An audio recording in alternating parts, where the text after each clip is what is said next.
Good afternoon, Facebook family. So, nandito tayo sa session hall. Anong oras ba yan? So, yeah, may time. Actually, nandito yung time sa likod. Ayan. Diyan. 2:55, meron din pala doon. So, in 5 minutes, ibang-iba na yung itsura kasi collegial body eh. So, pag collegial body, tulad nun 24, magsa-start na at mag-iiba yung itsura, no? So yung gusto ko i-share sa inyo today yung power of prayer. So blessed tayo sa Pilipinas dahil sa school, sa work, sa activities, kung ano man religion po natin, ha.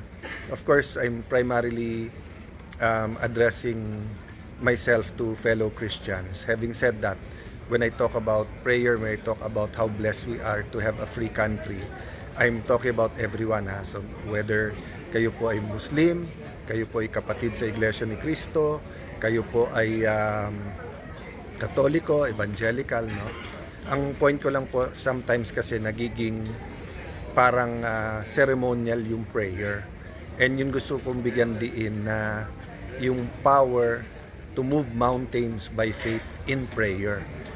Dinidescribe ng ibang religious leaders ang prayer na activation, di ba? Na yung will ni Lord ma-activate through prayer.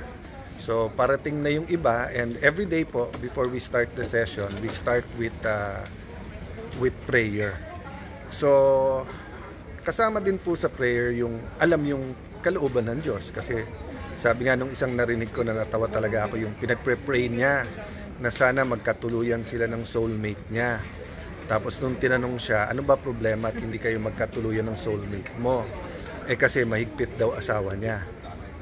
So may asawa na pala siya, paano naman siya magkakaroon ng soulmate na iba? So hindi pwedeng ang pinagpre-pray natin ay di ayon sa kalooban ng Diyos or laban sa kalooban ng Diyos. So yes, it's a very stressful period, not only for the Senate but for the country, dahil sa mga nangyayari sa ating bansa. Ang hinihingi ko lang po, day by day, hearing by hearing, analyze, kasi marami pa hong nakatago dyan eh. Maraming inosenteng na pagbibintangan, maraming partially guilty na grabe ang... Brother, ikaw pala prayer today. Akala ko ako, kaya topic ko, si Senator Bam Aquino, siya magli-lead ng prayer today. So ang akin topic kasi is yun nga, 'di ba, yung power of prayer. So pag-pray niyo po, kasi kailangan buong katotohanan ang lumabas at hindi katotohanan lang, no? So I won't elaborate more, 2 minutes to go at magsa-start na po kami lahat. But yun po, kung naniniwala tayo sa sinabi ko na prayer moves mountain, prayer activates, prayer is important, communication sa Panginoon. Pag-pray nyo naman po ang ating bansa, pag-pray nyo naman po ang Senado, of course kung yung mga pamilya namin mapag-pray nyo, and of course lahat ng OFWs. God bless you. Back to all of us later, ha? God bless you guys.